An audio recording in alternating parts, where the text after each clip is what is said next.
किती विचार करशील? डोक्याला थोडा आराम दे. थांब आणि आज फक्त माझं ऐक. तुझं हे सतत विचार करणं मला स्पष्ट दिसतंय. झोपताना हजारो प्रश्न डोक्यात सुरू असतात.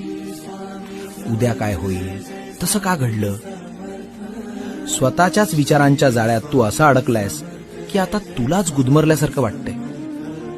शरीर थांबलेलं असतं, पण तुझा मेंदू रात्रंदिवस धावतोय. आणि वेड्या, ज्या गोष्टींवर तुझं नियंत्रणच नाही त्यांचा विचार करून काय मिळणार. उद्याची काळजी करत बसलास तर आजचा आनंद कसा घेशील. भविष्याची चिंता आणि भूतकाळाचा त्रास, हे सगळं आता इथेच माझ्या झोळीत टाकून दे. तू फक्त प्रामाणिक कर्म कर, बाकी सगळं मी सांभाळतो. आता एक दीर्घ श्वास घे आणि सगळी चिंता सोड.